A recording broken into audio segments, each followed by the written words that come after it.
ಆತ್ಮಖ್ಯಾತಿ ಟೀಕೆ ಮಧ್ಯದೊಳಗು ದಿಶೆಗಂದಿರುವಂಥ ಅಮೃತಮಯ ಕಲಶ ಕಾವ್ಯಗಳ ಮೇಲೆ ರಾಜ್ಮಲ್ ಜಿ ಪಾಂಡೆ ಅವರು ಬರೆದಿರುವ ಬಾಲಬೋಧಿನಿ ಟೀಕೆ ಸ್ವಾಧ್ಯಾಯ ನಡೀತಾ ಇದೆ.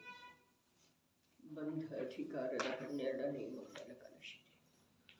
ರಾಗಾದಯೋ ಬಂಧ ನಿಧಾನ ಮುಕ್ತಾ ते शुद्ध चिन्मात्र मोहिता आत्मा परो इति प्रणम्ना पुनरेव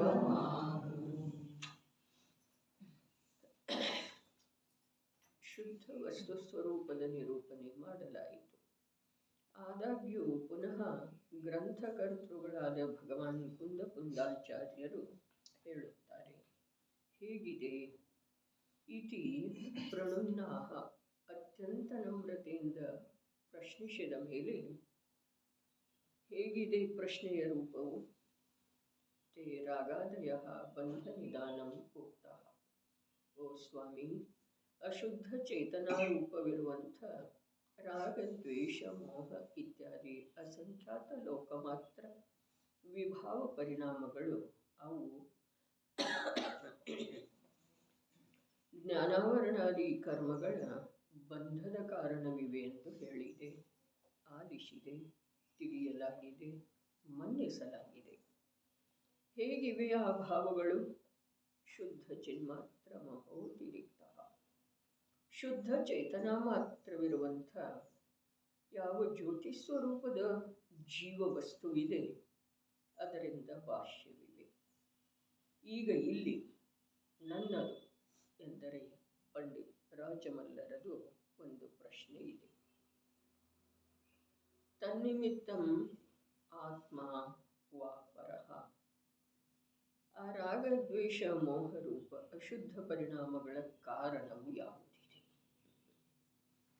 ಆಗಮದಲ್ಲೆಲ್ಲ ಹೇಳಿದ್ದಾರೆ, ಜ್ಞಾನಾವರಣಾದಿ ಕರ್ಮಗಳ ಬಂಧದ ಕಾರಣ ರಾಗ ದ್ವೇಷ ಮೋಹರೂಪದ ಪರಿಣಾಮದ ಅಸಂಖ್ಯಾತ ಲೋಕ ಮಾತ್ರ ಏನು ವಿಭಾವ ಪರಿಣಾಮ ಇದ್ದಾವೆ ಅವ ಜ್ಞಾನಾವರಣಾದಿ ಕರ್ಮಗಳ ಬಂಧದ ಕಾರಣ ಇದ್ದಾವೆ. ಹಾಗಾದರೆ ಇಲ್ಲಿ ಟೀಕಾಕಾರರ ಆಚಾರ್ಯ ದೇವರಲ್ಲೇ ಪ್ರಶ್ನೆ ಮಾಡ್ತಾರೆ, ಏನ ಆ ಅಶುದ್ಧ ಪರಿಣಾಮ ಏನದವಲ್ಲ, ಜ್ಞಾನಾವರಣಾದಿ ಕರ್ಮದ ಬಂಧಕ ಕಾರಣ ರೂಪವಿರುವಂತಹ ಯಾವ ಅಶುದ್ಧ ಪರಿಣಾಮದವು ಅವುಗಳ ಕಾರಣ ಯಾವುದಿದೆ? ಜ್ಞಾನಾವರಣಾದಿ ಕರ್ಮಗಳ ಬಂಧದ ಕಾರಣ ರಾಗದ್ವೇಷ ಮೋಹ ರೂಪದ ಅಶುದ್ಧ ಪರಿಣಾಮ, ಅಶುದ್ಧ ಚೇತನ ಪರಿಣಾಮ. ಹಾಗಾದರೆ ಅವುಗಳ ಕಾರಣ ಯಾವುದೈತಿ? ಆತ್ಮನಿಂದ ಉತ್ಪನ್ನ ಆಗ್ತವೆಯೋ ಅಥವಾ ಮತ್ತು ಹೊರಗೆ ಏನರೇ ಕಾರಣ ಐತಿ? ಗಾಥೆಗಳಲ್ಲಿ ಬಹಳ ಸ್ಪಷ್ಟವಾಗಿ ಬರೆದಿದ್ದಾರೆ ಆಚಾರ್ಯ ಕುಂದದೇವ. ಮತ್ತು ಅದರ ಟೀಕೆಯೊಳಗ ಅಮೃತ ಚಂದ್ರಾಚಾರ್ಯ ಗದ್ಯಮಯ ಟೀಕೆಯೊಳಗ ಬಹಳ ವಿಸ್ತಾರ ಮಾಡಿದ್ದಾರೆ. ಅದು ತಮ್ಮ ಬುದ್ಧಿಯೊಳಗಿತ್ತು ಅಂತಂದ್ರೆ ಸುಲಭ ಆಗ್ತಿದ್ದಾರೆ. ಏನ ಆ ರಾಗದ್ವೇಷ ಮೋಹರೂಪ ಅಶುದ್ಧ ಪರಿಣಾಮಗಳ ಕಾರಣವು ಯಾವುದಿದೆ? ಜಿಜ್ಞಾಸು ದೇವದ ಪ್ರಶ್ನೆ ಇದೆ. ಅತ್ಯಂತ ವಿನಮ್ರತೆಯಿಂದ ಪ್ರಶ್ನೆ ಕೇಳ್ತಾ ಇದ್ದಾನೆ. ಏನ ಜೀವ ದ್ರವ್ಯವು ಕಾರಣವಿದೆಯೋ ಅಥವಾ ಮೋಹ ಕರ್ಮ ರೂಪವಾಗಿ ಪರಿಣಮಿಸಿರುವಂಥ ಪುದ್ಗಲ ದ್ರವ್ಯದ ಪಿಂಡವು ಅದು ಕಾರಣವಿದೆ? ನವೀನ ಕರ್ಮಗಳ ಬಂಧಕ್ಕಂತೂ ವಿಭಾವ ಭಾವಗಳ ಕಾರಣ ಇದ್ದಾವೆ. ಇದನ್ನ ಹೇಳಿದ್ದ ಇದೆ, ಕೇಳಿದ್ದ ಇದೆ, ತಿಳ್ಕೊಂಡದ್ದ ಇದೆ, ಮನ್ನಿಸಿದ್ದ ಇದೆ. ಬಂಧದ ಕಾರಣ ರಾಗದ್ವೇಷ ಮೋಹಗಳೇ ಇದ್ದಾವೆ. ಯಾವುದರ ಬಂಧ? ಜ್ಞಾನಾವರಣಾದಿ ಕರ್ಮಗಳ ಬಂಧ. ಹಾಗಾದರೆ ಆ ರಾಗದ್ವೇಷ ಮೋಹಾದಿಗಳಿಗೆ ಕಾರಣ ಜೀವದ್ರವ್ಯ ಇದೆಯೋ ಅಥವಾ ಆ ಪುದ್ಗಲ ಪಿಂಡ ಇದೆಯಲ್ಲ ಕರ್ಮರೂಪದ ಅದು ಇದೆ? ಪ್ರಶ್ನೆ ಇದೆ. ಒಂದು ವೇಳೆ ಈ ಎರಡೂ ಏನು ಕೊಟ್ಟಿದ್ದಾರೆ ಕಾರಣ ಅವು ಎರಡೂ ಇಲ್ಲಿ ಶುದ್ಧನ ಆಗಬೇಕ್ರಿ. ಯಾಕೆಂತಂದ್ರೆ ಜೀವದ್ರವ್ಯ ಕಾರಣ ಆಗ್ಬೇಕಾದ್ರ ಯಾವುದಕ್ಕ? ರಾಗದ್ವೇಷ ಮೋಹ ರೂಪದ ವಿಭಾವ ಪರಿಣಾಮಕ್ಕ ಜೀವದ್ರವ್ಯ ಕಾರಣ ಆಗ್ಬೇಕಾದ್ರೆ ತ್ರಿಕಾಲದಲ್ಲೂ ಆಗ್ತಾನೆ ಇರ್ಬೇಕು ರಾಗದ್ವೇಷ. ಅದೆಷ್ಟೋ ಜೀವರುಗಳ ರಾಗದ್ವೇಷ ಮೋಹಗಳಲ್ಲಿ ನಿಂತು ಹೋಗಿದ್ದಾವೆ. ಅರಹಂತ ಸಿದ್ಧ ದಶೆಗೆ ಪ್ರಾಪ್ತ ಆಗಿದ್ದಾರೆ, ಪರಮಾತ್ಮ ದಶೆಗೆ ಪೂರ್ಣ ದಶೆಗೆ ಪ್ರಾಪ್ತ ಆಗಿದ್ದಾರೆ. ಹಾಗಾದ್ರೆ ಜೀವದ್ರವ್ಯದ ಅಭಾವ ಆಗಿದೆ ಅನ್ನಲ್ಲಿ. ಹಾಗಾದ್ರೆ ಜೀವದ್ರವ್ಯ ಕಾರಣ ಇರುವುದು ಸಾಧ್ಯ. ಇನ್ನು ಪುದ್ಗಲ ದ್ರವ್ಯ ಯಾವ ಕರ್ಮ ಪಿಂಡ ರೂಪವಾಗಿ ಪರಿಣಮಿಸಿದ್ದು ಇದೆಯಲ್ಲ, ಅದ ಕಾರಣ ಇರಬೇಕಾದ್ರೂ ಕೂಡ ಆ ರಾಗದ್ವೇಷ ಮೋಹಗಳದ ಅಭಾವ ಯಾವ ಕಾಲದೊಳಗೂ ಸಾಧ್ಯ. ಯಾಕೆ ಅಂತಂದ್ರೆ ಅದು ಯಾವಾಗಲೂ ಇದೇನಲ್ಲ, ಅನಾದಿಯಿಂದ ಇದೆ ಆ ಮಾತಿಲ್ಲ, ಇದೆ. ಈಗ ಇದೇನಿಲ್ಲದ ಯಾರ ಅವರ ಆದ್ರಲ್ಲ, ಪೂರ್ಣತೆಗೆ ಪ್ರಾಪ್ತ ಆದ್ರಲ್ಲ, ರಾಗದ್ವೇಷ ಮೋಹ ರೂಪದ ವಿಭಾವ ಭಾವಗಳಿಂದ ರಹಿತ ಆದ್ರಲ್ಲ, ಆ ಕರ್ಮದ ಉದಯದಿಂದ ಕರ್ಮಪಿಂಡದ ಕಾರಣದಿಂದ ಆಗ್ತಿದ್ರೆ ಅವರಿಗೂ ಇತ್ತನಲ್ಲ. ಹಾಗಾದ್ರೆ ಅವರು ಹೇಗಾದರು ಅಂದ್ರೆ ಇವು ಎರಡೂ ಏನದವು ಪ್ರಶ್ನೆಗೆ ಎರಡೇನು ಸಮಾಧಾನ ಹೇಳ್ತಾ ಇದ್ದಾರೆ ಅಥವಾ ಪ್ರಶ್ನೆಯ ರೂಪದಿಂದನ ಕೇಳ್ತಾ ಇದ್ದಾರೆ.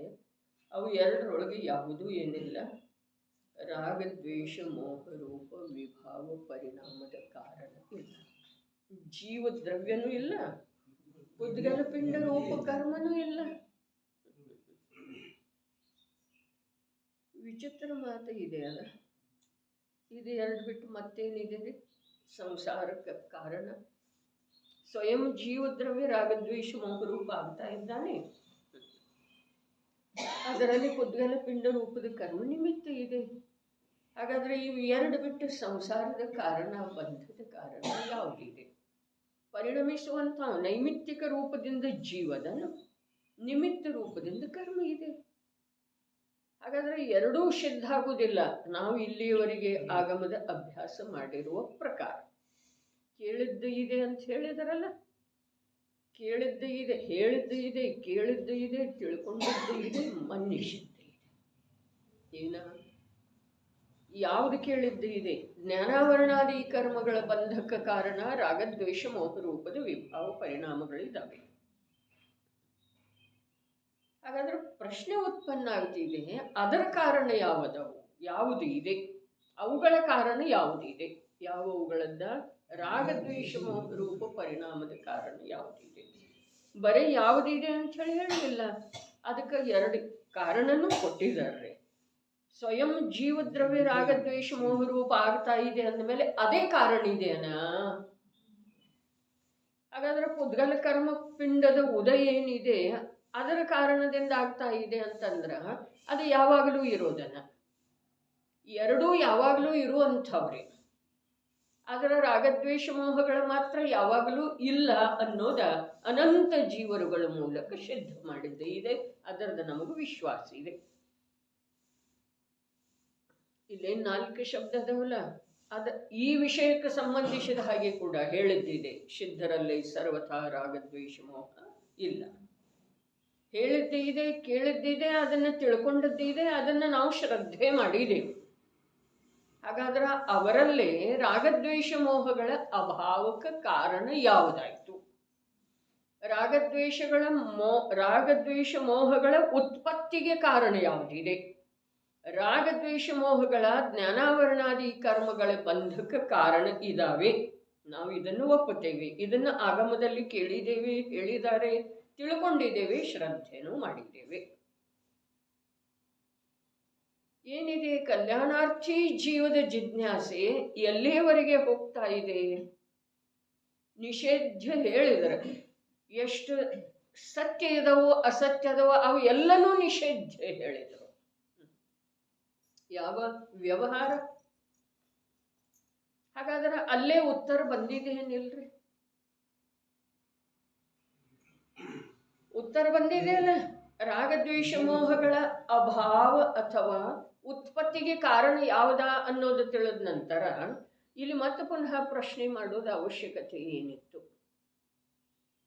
ಅರೆ, ಕಲ್ಯಾಣಾಭಿಲಾಷಿ ಜೀವ ಮತ್ತೆ ಅದನ್ನೇ ಕೇಳ್ತಾನೆ, ಮತ್ತೆ ಅದೇ ಪ್ರಕಾರದ ಉತ್ತರ ಗುರುವಿನಿಂದ ಪ್ರಾಪ್ತ ಮಾಡಿಕೊಳ್ತಾನೆ.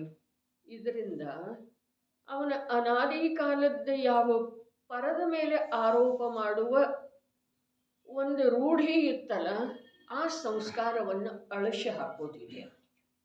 ಅದಷ್ಟು ಸುಲಭವಾಗೇನು ಹೋಗೋದಿಲ್ಲ ನೋಡ್ರಿ.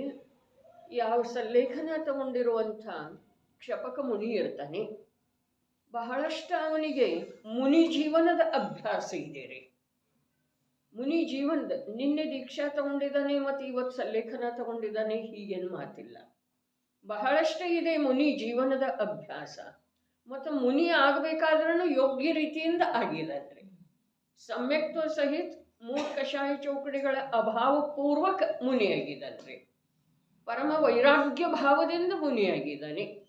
ಸಂಸಾರ ಶರೀರ ಭೋಗಗಳ ಅಸಾರತೆಯನ್ನು ಅತ್ಯಂತ ದೃಢವಾಗಿ ನಂಬಿರುವುದರಿಂದ ಆಗಿದ್ದಾನೆ. ಮತ್ತು ಅಂಥವು ಎಷ್ಟೋ ವರ್ಷಗಳ ಕಳೆದ ನಂತರ ಸಲ್ಲೇಖನ ತಗೊಂಡಿದ್ದಾನೆ. ಹಾಗಾದ್ರೆ ನಿರ್ಯಾಪಕಾಚಾರ್ಯರ ಈ ಸಂಯೋಗದಿಂದ, ಈ ಶರೀರದಿಂದ, ಈ ಕರ್ಮದ ಉದಯದಿಂದ ನೀವು ಭಿನ್ನ ಇದ್ದೀರಿ ಅಂಥೇಳಿ ಹೇಳುವ ಅವಶ್ಯಕತೆ ಏನಿದ್ರೆ ಅವ್ರಿಗೆ ಗೊತ್ತಿದ್ದೇನಿಲ್ರಿ ಆ ಮಾತು? ಆ ಕ್ಷಪಕ ಮುನಿಗೆ ಗೊತ್ತಿದೆಯೋ ಅಥವಾ ಇಲ್ರಿ? ಮೇಲಿಂದ ಗೊತ್ತಿದೆ, ಏನು ಪೂರಾ ಕ್ಷಣಕ್ಕೆ ಅನುಭೂತಿ ಪೂರ್ವಕ ಗೊತ್ತಿದೆ ರೀ. ಆದ್ರೂ ಅದೇ ಮಾತು ಯಾಕೆ ಹೇಳ್ತಾರೋ? ಅದನ್ನು ಬಿಟ್ಟು ಬೇರೆ ಏನು ಇಲ್ಲವೇ ಇಲ್ರಿ. ಭೇದ ಜ್ಞಾನ ಮಾಡ್ರಿ. ಅದೇ ಅವರು ನೀರು ಕೇಳ್ತಾರೆ. ನೀರು ಕೇಳಿದ ನಂತರ ಏನು ಹೇಳ್ತಾರೋ? ಅನಂತ ಸಾಗರಗಳನ್ನೇ ಕುಡಿದಿದ್ದೀರಿ ನೀವು ಭವಾಂತರದಲ್ಲಿ. ಈಗ 4 ಬಿಂದು ನೀರು ಕುಡಿಯುವುದರಿಂದ ನಿಮ್ಮದು ತೃಷಾಬಾಧೆ ಆರಿ ಹೋಗೋ ಸಾಧ್ಯ ಇಲ್ಲ ಅಂಥೇಳಿ ಹೇಳ್ತಾರೆ. ಅದು ಅವರಿಗೆ ವಿಷಯ ಗೊತ್ತಿದ್ದೇನಿಲ್ರಿ. ಹಾಗಾದರೆ ಇಲ್ಲಿ ಮೇಲಿನ ಕನಿಷ್ಠರೊಳಗೆ ಏನು ಉತ್ತರ ಬಂದದ್ದು ಇದೆ ಅಥವಾ ಸ್ವರೂಪ ಹೇಳಿದ್ದಾರೆ, ಅದಕ್ಕೆ ಸಂಬಂಧಿಸಿದ ಹಾಗೆ ಪ್ರಶ್ನೆ ಇದೆಯಲ್ಲ. ಪ್ರಶ್ನೆ ಬೇರೆ ಇಲ್ಲ, ಆದ್ರೆ ಅದೇ ವಿಷಯವನ್ನು ಇನ್ನಷ್ಟು ಸ್ಪಷ್ಟ ಮಾಡಿಕೊಳ್ಳೋದಿದೆ. ಯಾವ ವಿಷಯವನ್ನು? ಅರೆ, ಯಾವ ಅಸಂಖ್ಯಾತ ಲೋಕ ಪ್ರಮಾಣ ಅಂಥೇಳಿ ಹೇಳಿದ್ರೆ ಅಲ್ಲಿ ವಿಭಾವ ಪರಿಣಾಮಗಳ, ಆ ವಿಭಾವ ಪರಿಣಾಮಗಳನ್ನು ವ್ಯವಹಾರದ ಶ್ರೇಣಿಯೊಳಗೆ ಹಾಕಿದ್ರೆ, ಹೌದೇನಿಲ್ರಿ? ಮಿಥ್ಯಾತ್ವದ ಭಾವ ಮತ್ತು ವ್ಯವಹಾರದ ಭಾವ ಅವೆಲ್ಲ ಏನದವು? ಏಕ ವಸ್ತು ಅದವು ಅಂಥೇಳಿ ಹೇಳಿದರು. ಅದಕ್ಕಿಂತ ಮೊದಲೇನು ಹೇಳಿದರು? ಸತ್ಯ ಇರಲಿ ಅಸತ್ಯ ಇರಲಿ, ಸಮಸ್ತ ವ್ಯವಹಾರ ಅರ್ಥಾತ್ ಮನ ವಚನ ಕಾಯದ ಮೂಲಕ ಆಗುವಂಥ ಜೀವದ ವಿಕಲ್ಪ ಏನದವು ಅವೆಲ್ಲ ಏನದವು? ಅವು ಎಲ್ಲ ಏನದವು? ಸಮ್ಯಕ್ ದೃಷ್ಟಿ ಜೀವದಲ್ಲಿ ತ್ಯಾಜಿತದವು. ಯಾಕೆ? ಮಿಥ್ಯಾತ್ವ ಹೋದ ನಂತರ ಅವು ಇರೋ ಸಾಧ್ಯ ಇಲ್ಲ. ಈ ವಿಷಯ ನಮಗ ಮನೋಗತ ಆಗೋದ ಬಹಳ ಕಠಿಣ ಇದೆ ರೀ. ಇದ ಮನ ವಚನ ಕಾಯದ ಮೂಲಕ ಆಗುವಂಥ ಜೀವದ ವಿಕಲ್ಪ, ಅವು ಸತ್ಯ ಇರಲಿ ಅಸತ್ಯ ಇರಲಿ, ಸುಖಕ್ಕೆ ಸಂಬಂಧಿಸಿದ ಹಾಗೆ ಜಿನಾಗಮದಲ್ಲಿ ಯಾವ ಪ್ರಕಾರ ಮೋಕ್ಷ ಮಾರ್ಗಕ್ಕೆ ಸಂಬಂಧಿಸಿದ ಹಾಗೆ ಮನವಚನ ಕಾಯದ ವಿಕಲ್ಪ ಇದಾವೆಯೋ ಅವು ಇರಲಿ, ಅಥವಾ ಅಜ್ಞಾನದಿಂದ ಸುಖಿಯಾಗುವ ಸಲುವಾಗಿ ಲೋಕದೊಳಗ ಯಾವ ಮನವಚನ ಕಾಯದ ವಿಕಲ್ಪಗಳ ಆಗ್ತಾ ಇದ್ದಾವೆ ಅವು ಇರಲಿ. ಅವು ಎಲ್ಲ ಏನದವು? ತ್ಯಾಜಿತದವು. ಯಾರಿಂದ? ಸಮ್ಯಕ್ ದೃಷ್ಟಿ ಜೀವನಗಳಿಂದ. 4ನೇ ಗುಣಸ್ಥಾನ, 5ನೇ ಗುಣಸ್ಥಾನ, 6ನೇ ಗುಣಸ್ಥಾನ. ಮುಂದೆ ಅಬುದ್ಧಿಪೂರ್ವಕ ಕೂಡ ಅವು ತ್ಯಾಜಿತನ ಅದವು. ಅಬುದ್ಧಿಪೂರ್ವಕ ಯಾವ ಸಾಧಕ ದಶೆ ಇದೆ, ಶ್ರೇಣಿ ಆರೋಹಣೆ ಮಾಡಿರುವಂಥ, ಅರೆ ಸಾಕ್ಷಾತ್ ಯಾವುದರಿಂದ 4 ಘಾತಿ ಕರ್ಮಗಳ ಅಭಾವಾಗಿ ಅನಂತ ಚತುಷ್ಟಯ ರೂಪದ ನಿಜ ವೈಭವ ಪ್ರಕಟ ಆಗ್ತಿದೆಯೋ ಅದಕ್ಕೆ ಯಾವುದು ಪ್ರತ್ಯಕ್ಷ ಕಾರಣೀಭೂತಿ ಇದೆ ಅಂಥ ಕ್ಷಪಕ ಶ್ರೇಣಿಯೊಳಗೆ ಇರುವಂಥ ವ್ಯವಹಾರ ಅದಂತೂ ಅಬುದ್ಧಿಪೂರ್ವಕನೇ ಇದೆ, ಆದರೆ ತ್ಯಾಜಿತ ಇದೆ. ಏನು ಮಾತಿದೆ ರೀ, ಏನು ಸಮಯ ಸಾರ, ಏನು ಜಿನವಾಣಿ, ಏನು ಈ ಜೀವದ ಬುದ್ಧಿಯ ಸ್ಥೂಲತೆ. ಈ ಜೀವ ಬುದ್ಧಿಯ ಸ್ಥೂಲತೆ ಎಷ್ಟಿದೆ. ಆಚಾರ್ಯ ಭಗವಂತರ ಯಾವ ವ್ಯಕ್ತ ಭಾವಗಳಿದ್ದಾವೆ ಆ ಭಾವಗಳಿಂದ ಅವ್ಯಕ್ತ ಸ್ವಭಾವದ ಅನುಭೂತಿ ಮಾಡುವಂಥ ಮಾತು ಹೇಳ್ತಾ ಇದ್ದಾರೆ. ಆ ಭಾವಗಳಿಂದ ಭಿನ್ನ ಅಸ್ಪೃಷ್ಟವಿರುವಂಥ ಅವ್ಯಕ್ತ ಸ್ವಭಾವದ ಅನುಭೂತಿ ಮಾಡಲಿಕ್ಕೆ ಹೇಳ್ತಾ ಇದ್ದಾರೆ. ಅವ್ಯಕ್ತ ಅಂತ ಹೇಳುವುದು ಒಂದು ಅಪೇಕ್ಷ, ಅದರ ವ್ಯಕ್ತನ ಇದೆ, ಇದನ್ನು ನಿಜವಾಗಿ ಇನ್ನೊಂದು ಅಪೇಕ್ಷ. ವ್ಯಕ್ತನ ಇದೆ ಏನ, ಜೀವದ ಸ್ವಭಾವ ವ್ಯಕ್ತ ಇದೆ. ಜೀವದ ಸ್ವಭಾವ ವ್ಯಕ್ತ ಇರುವೆಳೆದೊಳಗೂ ಕೂಡ ವಿಭಾವದ ಜೊತೆಗೆ ಇದೆ. ವಿಭಾವದ ಜೊತೆಗೆ ಅರ್ಧ ಇದೆ ಸಾಧಕ ಜೀವಗಳದ್ದು, ಸಮ್ಯಕ್ ದೃಷ್ಟಿ ಜೀವಗಳದ್ದು ಇದೆ. ಮತ್ತು ವಿಭಾವ ರೂಪ ಯಾರ್ದಾಗಿದ್ದಿದೆ, ಮಿಥ್ಯಾದೃಷ್ಟಿ ಜೀವತ್ತಾಗಿದೆ. ನೋಡ್ರಿ, ವಿಭಾವದ ಜೊತೆಗೆ ಸ್ವಭಾವ ವ್ಯಕ್ತ ಇದೆ ಸಮ್ಯಕ್ ದೃಷ್ಟಿ ಜೀವಗಳು. ವ್ಯಕ್ತ ಸ್ವಭಾವ ವಿಭಾವ ರೂಪ ಆಗ್ತಾ ಇದೆ ಮಿಥ್ಯಾದೃಷ್ಟಿ ಜೀವ. ಹಾಗಾದ್ರೆ ಈ ಮಿಥ್ಯಾದೃಷ್ಟಿ ಜೀವ ತನ್ನ ನಿಜ ಸ್ವಭಾವ, ತನ್ನದೇ ಆದಂಥ ಸ್ವಭಾವ, ಪರನಿರಪೇಕ್ಷ ಸ್ವಭಾವ, ಪರಾಪೇಕ್ಷೆಯಿಂದ ಯಾಕೆ ಬೇರೆ ಆಗ್ತಾ ಇದೆ, ಹೇಗೆ ಬೇರೆ ಆಗ್ತಾ ಇದೆ, ಪರದ ಅಪೇಕ್ಷೆಯಿಂದ ಯಾವ ಪ್ರಕಾರ ಅದ ನಿರಪೇಕ್ಷತೆಯನ್ನು ಬಿಟ್ಟುಕೊಡ್ತಾ ಇದೆ, ಇದರದ ಒಳಗಡೆ ಭೇದ ಜ್ಞಾನ ಅಥವಾ ಸೂಕ್ಷ್ಮ ಅವಲೋಕನೆಯ ಮೂಲಕ ಯಾರ ಸ್ವಯಂ ತಿಳಿಯೋ ಸಾಧ್ಯ ಇದೆಯೋ ಅವರ ಆ ತಿಳಿದು ಬಂದಂಥ ವಿಷಯ ಏನಿದೆ, ಏನು ತಿಳಿದು ಬಂದಂಥ ವಿಷಯ ಸ್ವಲ್ಪ ಸೂಕ್ಷ್ಮತೆಯಿಂದ ಆಲಿಸೋದು, ವಿಷಯದ ಸಮೀಪ ಹೋಗೋದು. ಆ ತಿಳಿದು ಬಂದಂಥ ವಿಷಯ ಯಾವ ವಿಷಯ, ಸಮ್ಯಕ್ ದೃಷ್ಟಿ ಜೀವ ವಿಭಾವಗಳ ರೂಪವಾಗಿ ಪರಿಣಮಿಸ್ತಾ ಇದ್ರೂ ಕೂಡ ಅವನಿಗೆ ಆ ವಿಭಾವಗಳ ಜೊತೆಯಲ್ಲಿ ಸ್ವಭಾವದ ಭಿನ್ನ ಅವಸ್ಥೆ ದಶೆ ಏನಿದೆ ಅದು ಪ್ರತ್ಯಕ್ಷ ಅವನ ಅನುಭವದಲ್ಲಿ ಬರ್ತಾ ಇರುವುದರಿಂದ ಅದರ ಮುಖ್ಯತೆ ಮಾಡಿ, ಅದರ ಅನುಭವ ಮಾಡಿ, ಅದರಲ್ಲೇ ತನ್ನತನದ ಸ್ಥಾಪನೆ ಮಾಡಿರುವುದರಿಂದ ಅವು ಯಾವ ವಿಭಾವಗಳಿದ್ದಾವೆಯೋ ಅವು ತ್ಯಾಜಿತ ಇದ್ದಾವೆ ಅಂಥೇಳಿ ಯಾರಿಗೆ ಹೇಳ್ತಾ ಇದ್ದಾರೆ, ಆ ಸಮ್ಯಕ್ ದೃಷ್ಟಿಗಳಿಗೆ ಹೇಳ್ತಾ ಇದ್ದಾರೋ ಅಥವಾ ಯಾರ ಸಮ್ಯಕ್ ದೃಷ್ಟಿ ಆಗುವ ಹೊಸ್ತಿಲೊಳಗೆ ಬಂದು ನಿಂತಿದ್ದಾರೆ ಅವರಿಗೆ ಹೇಳ್ತಾ ಇದ್ದಾರೆ. ಅರೆ, ಸಮ್ಯಕ್ ದೃಷ್ಟಿ ಆಗುವ ಅರ್ಥಾತ್ ಮಿಥ್ಯಾತ್ವವನ್ನು ಬಿಟ್ಟುಕೊಡುವ ಸಲುವಾಗಿ ಯಾರು ಕಟಿಬದ್ಧ ಆಗಿದಾರೋ ಇನ್ನೇನು ಸ್ವಲ್ಪ ಸಮಯದೊಳಗ ಅವ್ರದ್ದು ಮಿಥ್ಯಾತ್ವ ಬಿಟ್ಟು ಹೋಗೋದಿದೆಯೋ ಅವರ ಅಂತರಂಗದೊಳಗ ಆ ಯಾವ ತಿಳಿದು ಬಂದದ್ದು ವಿಷಯ ಇದೆಯಲ್ಲ, ಏನು ತಿಳಿದು ಬಂತ ಹಿಂದಿನ ಕಲಶದ ಮೂಲಕ, ಯಾರಲ್ಲೇ ಮಿಥ್ಯಾತ್ವದ ತ್ಯಾಗ ಆಗಿದೆಯೋ ಅವರಲ್ಲೇ ಈ ಸಮಸ್ತ ವ್ಯವಹಾರದ ಭಾವಗಳ ತ್ಯಾಜಿತ ಇದ್ದಾವೆ. ಇದೆ ಯಾಕೆ ತ್ಯಾಜಿತ ಅಂತಂದ್ರೆ ಅವು ಎರಡು ಏಕ ವಸ್ತು ಇದ್ದಾವೆ ಅಂಥೇಳಿ ಹೇಳ್ತಾರೆ. ಏಕ ವಸ್ತು, ಈಗ ನೋಡ್ರಿ, ಯಾವುದೋ ಒಂದು ಈಗ ನಾಯಿ ಕಟ್ಟಿರ್ತಾರಲ್ಲ, ಅದಕ್ಕೊಂದು ಕೊಳ್ಳಪಟ್ಟಿ ಏನೋ ಹಾಕಿ ತಿರುಗಾಡಿಸ್ಲಿಕ್ಕೆ ಹೋಗ್ತಿರ್ತಲ್ಲ, ಅದು ಮುಕ್ತ ಇದೆ ಅನ್ನೋ ಬಂಧಿತ ಇದೆ ರೀ. ಬಂಧಿತ ಇದೆ ಅನ್ನೋ ಮುಕ್ತ ಇದೆ ಹೇಳ್ರಿ. ಹಿಂಗಂದ್ರೆ ಮುಕ್ತ ಇದೆ ಅನ್ನೋ ಬಂಧಿತ ಇದೆ. ಅದು ಬಂಧಿತ ಇರುವೆಳೆದೊಳಗೂ ಕೂಡ ತನ್ನ ಸಂಪೂರ್ಣ ಸಾಮರ್ಥ್ಯದಿಂದ ಮುಕ್ತ ಆಗುವ ಉದ್ಯಮ ಮಾಡ್ತಾ ಇದೆ ಏನಿಲ್ರಿ. ಮುಕ್ತ ಆಗುವ ಸಲುವಾಗಿ ಅದು ಮುಕ್ತ ಇದೆಯೋ ಅಥವಾ ಇಲ್ಲ, ಇನ್ನೊಂದ್ಸಲ ಮುಕ್ತ ಆಗುವ ಸಲುವಾಗಿ ಅದು ಮುಕ್ತ ಇದೆಯೋ ಅಥವಾ ಇಲ್ಲ, ಮುಕ್ತ ಆಗುವ ಸಲುವಾಗಿ ಮುಕ್ತ ಇದೆ. ಈ ಮಾತು ಇವನಿಗೇನು ಸಮ್ಯಕ್ತ್ವದ ಅತ್ಯಂತ ಸನಿ ಹೋಗಿದಲ್ಲ, ಅವನಿಗೆ ತಿಳಿದು ಬಂದಿದೆಯಲ್ಲ, ಅವ ಅದನ್ನು ಇನ್ನಷ್ಟು ಸ್ಪಷ್ಟ ಮಾಡಿಕೊಳ್ಳುವ ಸಲುವಾಗಿ ಆ ರಾಗದ್ವೇಷ ಮೋಹದ ಕಾರಣ ಯಾವುದಾ ಅಂಥೇಳಿ ಕೇಳಿ ಅದರಲ್ಲಿ ಎರಡು ಕಾರಣಗಳನ್ನು ಉಪಸ್ಥಿತ ಮಾಡಿದ್ದಾನೆ. ಏನ, ಜೀವದ್ರವ್ಯ ಆ ರಾಗದ್ವೇಷ ಮೋಹರೂಪ ವಿಭಾವದ ಕಾರಣ ಇದೆಯೋ ಅಥವಾ ಪುದ್ಗಲ ಪಿಂಡ ರೂಪ ಕರ್ಮ ಯಾವುದಿದೆ ಅದರದ್ದೇನು ಪರಿಣಾಮನ ನಡೆದಿದೆಯಲ್ಲ ಅದು ಕಾರಣ ಇದೆ. ಯಾವುದು ಕಾರಣ ಇದೆ? ನಾವು ಇಲ್ಲಿಯವರೆಗೆ ಅಭ್ಯಾಸ ಮಾಡಿದ ಪ್ರಕಾರ ಅದಂತೂ ಇನ್ನು ಮುಂದೆ ಗಾಥೆಗಳ ಮೂಲಕ ಹೇಳೋರದಾರ್ರೆ ಆಚಾರ್ಯ ಭಗವಂತರ. ಇಲ್ಲಿ ಪ್ರಶ್ನೆ ಇದೆ, ವಿನಮ್ರತೆಯಿಂದ ಪ್ರಶ್ನೆ ಇದೆ. ಆ ಪ್ರಶ್ನೆಗೆ ಉತ್ತರ ಆಚಾರ್ಯ ದೇವ್ ಗಾಥೆಗಳ ಮೂಲಕ 2 ಗಾಥೆ ಬರ್ತವ್ರೆ. 2 ಗಾಥೆಗಳ ಮೂಲಕ ಹೇಳೋರಿದ್ದಾರೆ. ಯಾವುದಿದೆ? ಇದರ ಕಾರಣ ಯಾವುದಿದೆ? ಜೀವ ದ್ರವ್ಯ ಇದೆಯೋ ಅಥವಾ ಪುದ್ಗಲ ಪಿಂಡ ಇದೆ ಕರ್ಮ ರೂಪದಿಂದ ಪರಿಣಮಿಸಿ. ಏನು ಹೇಳಿದ್ರು? ಪ್ರಶ್ನೆ, ಆ ರಾಗದ್ವೇಷ ಮೋಹರೂಪ ಅಶುದ್ಧ ಪರಿಣಾಮಗಳ ಕಾರಣವು ಯಾವುದಿದೆ? ಜೀವ ದ್ರವ್ಯವು ಕಾರಣವಿದೆಯೋ? ನೋಡ್ರಿ, ಆಚಾರ್ಯ ದೇವರ ಶಬ್ದಂತೂ ಆತ್ಮ ಇದೆ.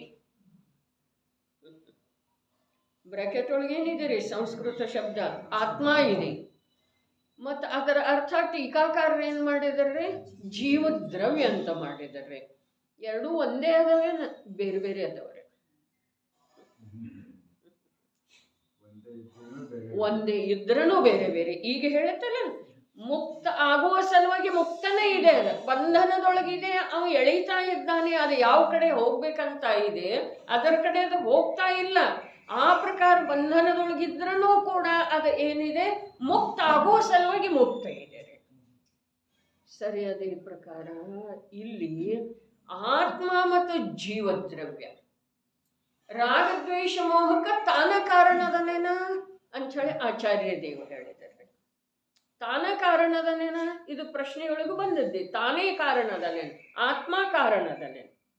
ಆತ್ಮ ಅಂತಂದ್ರೆ ಇವರ ಅರ್ಥ ಏನು ಮಾಡಿದ್ರು? ಜೀವದ್ರವ್ಯ. ಆತ್ಮ ಶಬ್ದದ ಶಾಬ್ದಿಕ ಅರ್ಥ ಏನಿದೆ ರೀ?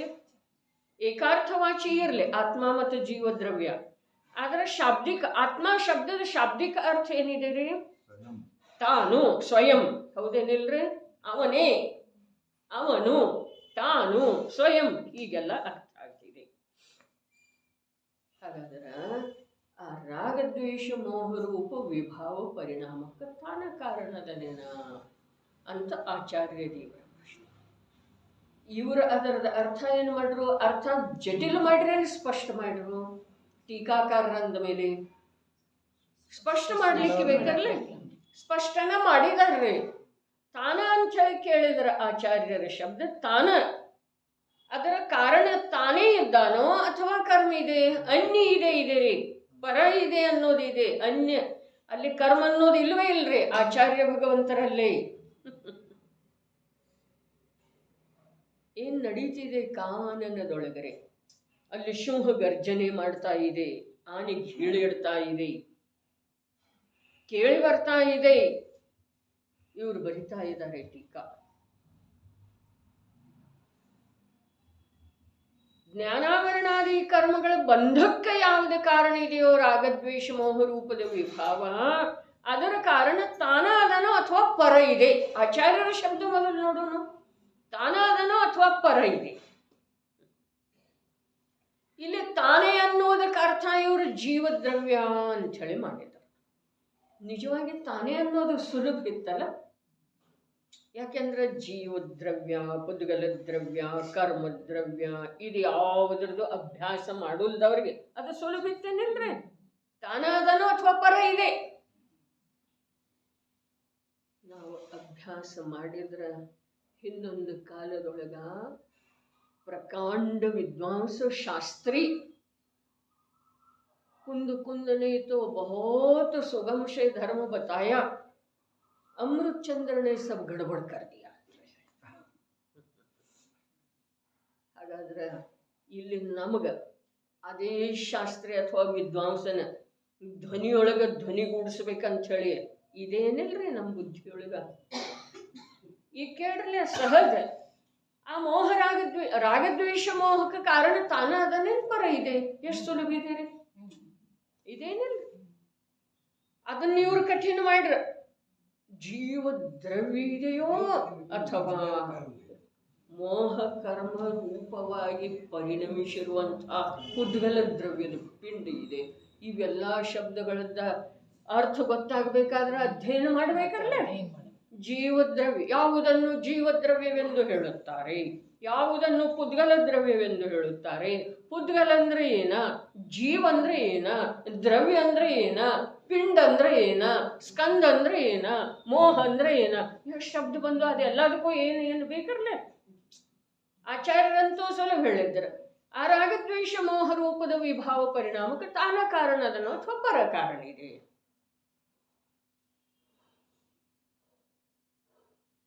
ಆದ್ರೆ ಆ ಸುಲಭ ಶಬ್ದದೊಳಗೆ ಏನು ಸುಲಭತೆ ಇದೆಯಲ್ಲ, ಆ ಸುಲಭತೆಗೆ ಇವು ಸ್ವಯಂ ಯೋಗ್ಯ ಬೇಕ್ರಿ. ತಾನಂದ್ರೆ ಏನ, ಪರ. ಈಗ ತಾನ ಅಂತಂದ್ರೆ ನಾವು ಮನುಷ್ಯ ಅಂತ ಹೇಳಿ ತಿಳ್ಕೊಳ್ಬಹುದು. ಟೀಕಾಕಾರದ ಇಲ್ಲಿ ಬಂತ್ರಿ ಮಹತ್ವ. ತಾನ ಅಂತ ಹೇಳಿ ಕೇಳಿದ್ರೆ ಮನುಷ್ಯ ಅಂತ ತಿಳ್ಕೊಳ್ಬಹುದು. ಪರ ಅಂತ ಹೇಳಿ ಕೇಳಿದ್ರೆ ಅನ್ಯರ ಅಂತ ಹೇಳಿ ಅನ್ಬಹುದು. ನನ್ನ ರಾಗದ್ವೇಷ ಮೋಹಕ್ಕೆ ಕಾರಣ ಅನ್ಯರದಾರ, ಇದಂತೂ ನಮ್ಮಲ್ಲೇ ಐತೇನಲ್ಲ. ನೀ ಯಾಕೆ ಅಷ್ಟಿಟ್ ಮಾಡ್ತಾ ಇದೆ ನೋಡ್ಲು ಮತ್ತ ಅವ ಹಂಗಂದ ಅಂತೇವೇನಲ್ರಿ.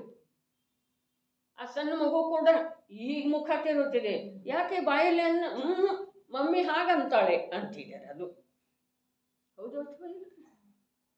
ಅಂದ್ರ ನಮ್ಮ ಕ್ರೋಧಕ್ಕ, ನಮ್ಮ ಎಲ್ಲದಕ್ಕೂ ಕಾರಣ ಯಾವ್ದ? ಪರದ್ರವ್ಯ. ತಾನೇ ಅಂಥೇಳಿ ಅಂದ್ರೆ ನಾವು ಇದನ್ನ ತಾನೇ ಅಂಥೇಳಿ ತಿಳ್ಕೊಂಡಿದ್ದೇವಲ್ಲ. ಅದಕ್ಕೆ ಟೀಕಾಕಾರ್ಯ ಏನು ಹೇಳ್ರು, ಪರ ಅಂದ್ರ ಕರ್ಮ, ತಾನೇ ಅಂದ್ರ ಜೀವದ್ರವ್ಯ. ಇಬ್ಬರದು ಸರಿ ಇದೆಯಲ್ಲ. ಅಮೃತ ಚಂದ್ರಾಚಾರ್ಯರದ ಎಷ್ಟು ಸರಿ. ಅಮೃತ ಚಂದ್ರಾಚಾರ್ಯರಂಥವ್ರ ಅಥವಾ ಅಮೃತ ಚಂದ್ರಾಚಾರ್ಯರ ಮಾರ್ಗದಲ್ಲಿ ಹಿಂದಿರಲಿ, ಆದ್ರೆ ಆ ಮಾರ್ಗದಲ್ಲಿ ಇರುವವರಿಗೆ ಅದು ಶಬ್ದ ಸರಿ ಇದೆ. ಆದ್ರೆ ಆ ಮಾರ್ಗದ ಪರಿಚಯನೇ ಯಾರಿಗೆಲ್ಲ, ಅವರು ಹೀಗೆ ತಿಳಿಯೋರ್ಲಿ. ನನ್ನ ರಾಗದ್ವೇಷ ಮೋಹಕ್ಕೆ ಕಾರಣ ಯಾವ್ದು? ಕರ್ಮ ಅಂಥೇಳಿ ಹೇಳುವುದಿಲ್ರಿ. ಕರ್ಮ ಅಂಥೇಳಿ ಹೇಳ್ಬೇಕಾದ್ರೆ ಅಧ್ಯಯನ ಬೇಕ್ರಿ. ಕರ್ಮದ ಉದಯದಿಂದ ಆಗ್ತಾ ಇದೆ ಅಂತ ಹೇಳಿ ಹೇಳ್ಬೇಕಾದ್ರೆ ಅಧ್ಯಯನ ಬೇಕು. ಆದ್ರೆ ನಾವು ಯಾವುದರಿಂದ ಅಂತೀವೋ, ಪರದಿಂದ ಆಯ್ತು. ಪರ ಅರ್ಥಾತ್ ನಾವು ಯಾವುದನ್ನು ಪರ ತಿಳಿದ್ದೇವಲ್ಲ ಆ ಪರ. ವ್ಯಕ್ತಿ ಅನ್ಯ ವಸ್ತು ತಿಳಿದ್ದೇವ್ರಿ, ಇದು ಅನ್ಯ ವಸ್ತುನೇ ಇದೆ, ಆದ್ರೆ ಇದು ಒಳಗಡೆ ಇದೆ, ಇಂದ್ರಿಯ ಗೋಚರ ಇಲ್ಲ. ಇನ್ನೂ ಸ್ವಲ್ಪ ಸ್ಪಷ್ಟ ಹೇಳ್ಬೇಕಾದ್ರೆ ಇವು ತನ್ನನ್ನ ಮತ್ತು ಪರವನ್ನು ಎಲ್ಲ ಇಂದ್ರಿಯ ಗೋಚರ ವಿಷಯನ ತಿಳಿತಾನೆ. ತಾನೂ ಇಂದ್ರಿಯ ಗೋಚರ ದೇಹನ ತಿಳಿತಾನೋ, ಮತ್ತು ಪರನೂ ಇಂದ್ರಿಯ ಗೋಚರ ವಸ್ತುಗಳನ್ನೇ ತಿಳಿತಾನೆ.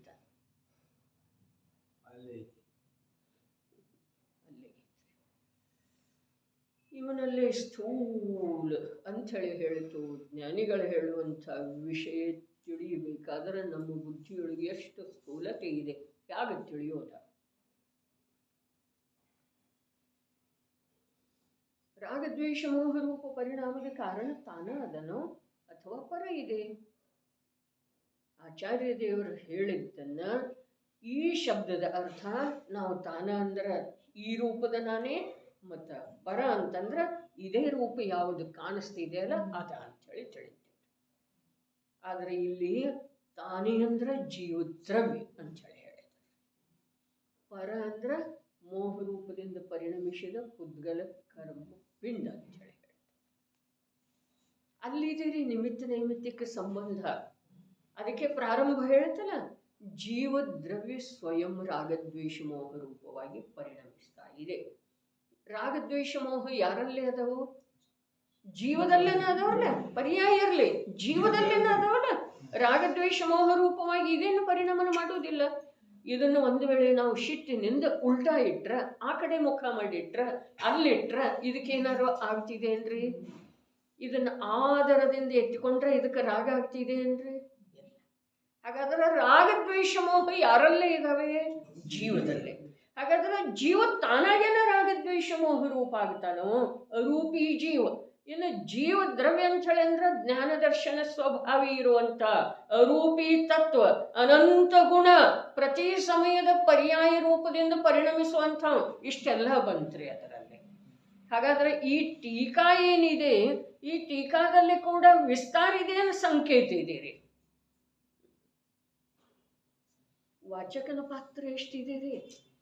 ಟೀಕಾದಲ್ಲಿ ಕೂಡ ಸಂಕೇತನೇ ಇದೆ ರೀ, ವಿಸ್ತಾರ ನಾವು ತಿಳ್ಕೊಳ್ಳೋದಿದೆ. ಜೀವದ್ರವ್ಯ ಅಂತ ಹೇಳಿ ಹೇಳಿದ್ರೆ ಜೀವದ್ರವ್ಯದ ಬಗ್ಗೆ ಏನೇನು ಕಲ್ತಿದ್ದೇವಲ್ಲ ರೂಪಿ ಇದೆ, ಜ್ಞಾನದರ್ಶನ ಲಕ್ಷಣವುಳ್ಳದ್ದು ಇದೆ, ಅನಂತ ಗುಣಗಳ ಅಭೇದ ಪಿಂಡ ಇದೆ, ಪ್ರತಿ ಸಮಯಕ್ಕೂ ಪ್ರತಿಯೊಂದು ಗುಣದ್ದು ಒಂದೊಂದು ಪರ್ಯಾಯ ಹರಡುತ್ತಿದೆ, ಅಸಂಖ್ಯ ಪ್ರದೇಶಿ ಇದೆ, ಒಂದು ಪರ್ಯಾಯದೊಳಗೆ ಅನಂತ ಅವಿಭಾಗ ಪ್ರತಿಚ್ಛೇದ ಇದ್ದಾವೆ.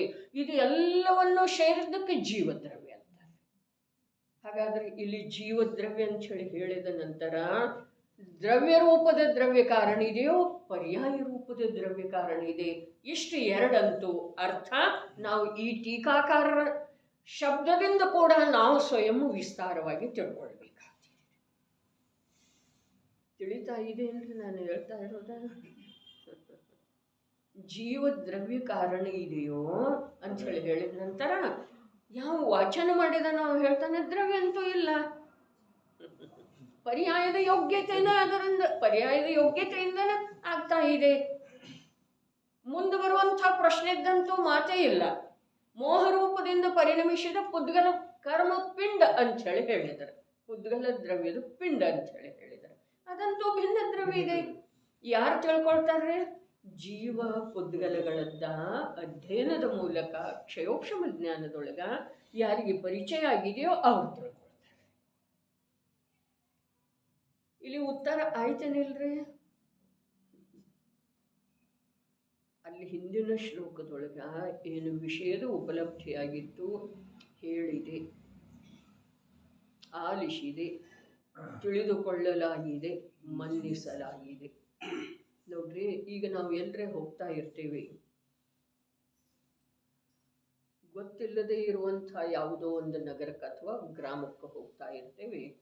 ಆಗ ಯಾರಿಗೂ ಕೇಳ್ತೇವ್ರಿ ರಸ್ತೆ ಪರಿಚಯ, ಈ ಊರಿಗೆ ಅಂಥೇಳಿ, ಸರಿ ಇದೆ ಹೀಗೆ ಹೋಗ್ರಿ ಅಂಥೇಳಿ ಹೇಳ್ತಾರೆ. 4-6 ಕಿಲೋಮೀಟ್ರ್ ಹೋದ ನಂತರ ಮತ್ತೆ ಯಾರಿಗೂ ಭೇಟಿ ಆದ್ರೆ ಮತ್ತೆ ಕೇಳ್ತೇವೆ ಇನ್ನೆಲ್ರಿ, ಯಾಕ? ಖಚಿತ ಮಾಡ್ಕೊಳ್ಳೋ ಸಲುವಾಗಿ, ಖಚಿತ ಮಾಡ್ಕೊಳ್ಳೋ ಸಲುವಾಗಿ. ಅಂದ್ರೆ ಅವನ ವಚನದ ಮೇಲೆ ವಿಶ್ವಾಸ ಇಲ್ಲ, ಹೀಗಿಲ್ಲ. ಮೊದಲಿನ ಒಂದ ಇತ್ತಂಥೇಳಿನೇ ಇಷ್ಟು ಬಂದಿದ್ದಾನ್ರಲ್ಲ ಮುಂದೆ, ಹೌದು ಅಥವಾ ಇಲ್ಲ? ಇತ್ತಂಥೇಳಿನೇ ಇಷ್ಟು ಮುಂದೆ ಬಂದಿದ್ದಾನೆ. ಆದರೆ ಇಷ್ಟು ಮುಂದೆ ಬಂದ ನಂತರ ಈಗೇನು ಕೇಳ್ತಾ ಇದ್ದಾನಲ್ಲ ಇನ್ನೊಬ್ಬನಿಗೆ, ಅದರ ಹಿಂದಿನ ಉದ್ದೇಶ ಏನ? ಅವನ ಮಾತು ಅಸತ್ಯ ಅನ್ನೋದು ಇಲ್ಲ. ಏನಿದೆ ಅವನ ಮಾತು ಅಸತ್ಯ ಅನ್ನೋದಂತೂ ಇಲ್ಲವೇ ಇಲ್ಲ. ಆದರೆ ಏನಿದೆ? ತಾನು ಸಾಗ್ತಾ ಇರುವಂಥ ದಾರಿಯ ಮೇಲೆ ವಿಶ್ವಾಸ ಮಾಡೋದು. ತಿಳಿತಾ ಇದೆ? ತಾನು ಸಾಗ್ತಾ ಇರುವಂಥ ದಾರಿಯ ಮೇಲೆ ಸತ್ಯತೆಯ ವಿಶ್ವಾಸ ಅಂಥೇಳಿನ. ಅರೆ ಇದೇನು ಕಾಲ್ಪನಿಕ ಅಲ್ರಿ ಅಂಥೇಳಿನ ಟೌಡರ್ ಮಲ್ಲರ್ ಏನು ಹೇಳಿದ್ರು, ಒಮ್ಮೆ ಓದುತ್ತಾನೆ, ಒಮ್ಮೆ ಕೇಳುತ್ತಾನೆ, ಒಮ್ಮೆ ಚರ್ಚೆ ಮಾಡ್ತಾನೆ, ಒಮ್ಮೆ ಚಿಂತನೆ ಮಾಡ್ತಾನೆ, ಒಮ್ಮೆ ವಿಚಾರ ಮಾಡ್ತಾನೆ. ಏನು ಹೇಳಿದ್ದಾರೆ? ಅಷ್ಟೆಲ್ಲ ಯಾಕೆ ಮಾಡ್ತಾನೆ? ಅರೆ ಅಪರಿಚಿತ ಮಾರ್ಗ ಇದೆ ರೀ, ಅದ ಅನನುಭೂತ ಇದೆ, ಇಂದಿನವರೆಗೆ ಅನುಭವದಲ್ಲಿ ಬಂದಿಲ್ಲ, ಪರಿಚಯದೊಳಗೆ ಬಂದಿಲ್ಲ. ಆದ್ರೆ ಅವರ ಮೇಲೆ ಅವಿಶ್ವಾಸ ವ್ಯಕ್ತ ಮಾಡ್ತಾ ಇದ್ದಾನೆ, ಹೀಗೆ ಮಾತ್ರ ಇಲ್ರಿ. ಆದರೆ ತನ್ನ ಕಾರ್ಯದ ಮೇಲೆ ತನಗೆ ವಿಶ್ವಾಸ ತಂದುಕೊಳ್ತಾ ಇದ್ದಾನೆ, ಮುಂದೆ ಸಾಗುವ ಸಲುವಾಗಿ ಪ್ರೇರಣೆ ತಂದುಕೊಳ್ತಾ ಇದ್ದಾನೆ. ಅದಕ್ಕೆ ಆಚಾರ್ಯ ದೇವೇನು ಹೇಳಿದ್ರು, ನಿಜಹಿತದ ಅಭಿಲಾಷಿಯೂ ಆತ್ಮ, ನಿಜಹಿತದ ನೇತಾರನೂ ಆತ್ಮ, ನಿಜಹಿತದ ಪ್ರೇರಕನೂ ಆತ್ಮ. ಅಭಿಲಾಷಿ ಇದ್ದ ನಂತರ ಗುರುವಿನ ಹತ್ರ ಹೋಗ್ತಾನೆ, ಶಾಸ್ತ್ರ ತೆಗಿತಾನೆ, ವಿಚಾರ ಮಾಡ್ತಾನೆ, ಚಿಂತನೆ ಮಾಡ್ತಾನೆ, ಗಣಿತ ಮಾಡ್ತಾನೆ. ಗಣಿತ ಇದೆ ಏನಲ್ರಿ? ಕರ್ಣಾನುಯೋಗದೊಳಗೆ ಗಣಿತ ಇದೆ ಏನಲ್ಲ? ವಿಚಾರ ಮಾಡ್ತಾನೆ, ನೋಡ್ತಾನೆ. ಅರೆ ಟೌಡರ್ ಮಲ್ಲರ ಮಾತ ಆಚಾರ್ಯ ಉಪಾಧ್ಯಾಯ ಸಾಧುವಿನ ಸ್ವರೂಪದ ಅವಲೋಕನ ಮಾಡುತ್ತಾರೆ. ಎಂಥ ವಿದ್ವತ್ತ ಅನ್ನೋದು, ವಿದ್ಯೆಯ ಸರಳತೆ ಅನ್ನೋದು, ವಿದ್ಯೆಯ ವಿನಮ್ರತೆ. ಇಲ್ಲಿ ವಿನಮ್ರತೆ ಶಬ್ದ ಇದೆ, ಏನಿದೆ ನಮ್ಮಲ್ಲೇ ಏನಿದೆ ರೀ? ಅಭ್ಯಾಸದ್ದು ಇದೆಯೋ, ವಿನಯ ವಿನಮ್ರತೆ ಇದೆಯೋ, ಏನಿದೆ ಹೇಳಿ? ಪಂಚಪರಮೇಷ್ಠಿಗಳಲ್ಲೇ 3 ಪ್ರಕಾರದ ಭೇದ ಮಾಡಿದರು ಅವರು. ಹೇಗೆ ಭೇದ ಮಾಡಿದರ? ಅರಹಂತರ ಸ್ವರೂಪದ ವಿಚಾರ ಮಾಡುತ್ತಾರೆ, ಸಿದ್ಧರ ಸ್ವರೂಪದ ಧ್ಯಾನ ಮಾಡುತ್ತಾರೆ, ಆಚಾರ್ಯ ಉಪಾಧ್ಯಾಯ ಸಾಧುಗಳ ಸ್ವರೂಪದ ಅವಲೋಕನ ಮಾಡುತ್ತಾರೆ. ತನ್ನಷ್ಟಕ್ಕೆ ತಾನ ಹೋಗ್ತಾ ಹೋಗ್ತಾ ಈ ದಾರಿಯ ಪಕ್ಕಕ್ಕೆ ಇಟ್ಟಿಲ್ರಿ ಧರ್ಮ ಅಂತಂದ್ರ. ಬಹಳ ಪುರುಷಾರ್ಥ. ಅರೆ, ತನ್ನ ದಾರಿಯನ್ನು ಬಿಟ್ಟುಕೊಡುವ ಸಲುವಾಗಿ ಎಂಥದ್ದಿದೆ ಅದು, ತನ್ನ ದಾರಿ ಅನಾದಿದ್ದು ಇದೆ ರೀ. ನಿಜವಾಗಿ ವಿಷಯದ ಜೊತೆಗೆ ಏಕತೆ ಇದೆ, ಅನಾದಿದ್ದು ಇದೆ, ಇವತ್ತಿಂದ ನಿನ್ನೆದು ಇಲ್ಲ. ಅದನ್ನು ಬಿಟ್ಟು ಕೊಟ್ಟ ಇನ್ನೊಂದು ಮಾರ್ಗದ ಮೇಲೆ ಬರಬೇಕಾದ್ರೆ ಎಷ್ಟು ಸಿದ್ಧತೆ, ಎಷ್ಟು ತಯಾರಿ, ಎಷ್ಟು ಸಮರ್ಪಣೆ, ಎಷ್ಟು ಅದಕ್ಕೆ ಈ ಲೋಕದ ವಿಚಾರಗಳಿಂದ ಆಚಾರಗಳಿಂದ ಯಾವ ರೂಢಿ ಇದೆ ಅದರಿಂದ ಬಿಡಿಸಿಕೊಳ್ಳುವ ಸಿದ್ಧತೆ ಎಷ್ಟಿದೆ. ಓದಿದ್ರ, ಹೇಳಿದರ, ಕೇಳಿದರ ಆಗುವುದಿಲ್ಲರಿ ಅದು ಕಾರ್ಯ. ದೀರ್ಘ ಅಭ್ಯಾಸ, ನಿರಂತರದ ಅಭ್ಯಾಸ, ನಿವೃತ್ತಿ ಪೂರ್ವಕ ಅಭ್ಯಾಸ. ಯಾವುದರ ನಿವೃತ್ತಿ? ಸಂಸಾರದ ರುಚಿಯ ನಿವೃತ್ತಿ ರೀ. ರುಚಿಯ ನಿವೃತ್ತಿ, ಸಂಸಾರದ ನಿವೃತ್ತಿ ಅಲ್ಲ ಸುಧಾತಾಯಿ, ರುಚಿಯ ನಿವೃತ್ತಿ. ಭೋಗಿಸೋದಿಲ್ಲ, ಹೀಗಿಲ್ಲ, ಆರ್ಖಂಡದ ವೈಭವ ಭೋಗಿಸ್ತಾನೆ, ಅದರ ರುಚಿ ಇಲ್ರಿ. ಕ್ಷಾಯಿಕ ಸಮ್ಯಕ್ ದೃಷ್ಟಿ ತ್ಯಾಜಿತ, ಅದಂತೂ ಅಸತ್ಯ ವ್ಯವಹಾರ ಇದೆ ರೀ. ಅದಕ್ಕೆ ಧರ್ಮ ನಿಜವಾಗಿ ಸುಖದ ಮಾರ್ಗ, ವೀತರಾಗರ ಹೇಳಿರುವಂಥ ಜೀವದ ಕಲ್ಯಾಣದ ಮಾರ್ಗ ಬಹಳ ಬೇರೆ ಇದೆ ರೀ. ನಾವು ಜನರಿಂದ ನೋಡಿ ನೋಡಿ ಕಲಿತುಕೊಂಡದ್ದು ಅದು ಯಾವುದೂ ಅಲ್ಲ, ಅದಾವುದು ಅಲ್ಲ. ಸುಖದ ಮಾರ್ಗ ಅದಲ್ಲ, ವೀತರಾಗರ ಹೇಳಿರುವ ಮಾರ್ಗದ ಅದಲ್ಲ, ನಿಜವಾಗಿ ಜೀವದ ಹಿತದ ಮಾರ್ಗ ಅದಲ್ಲ.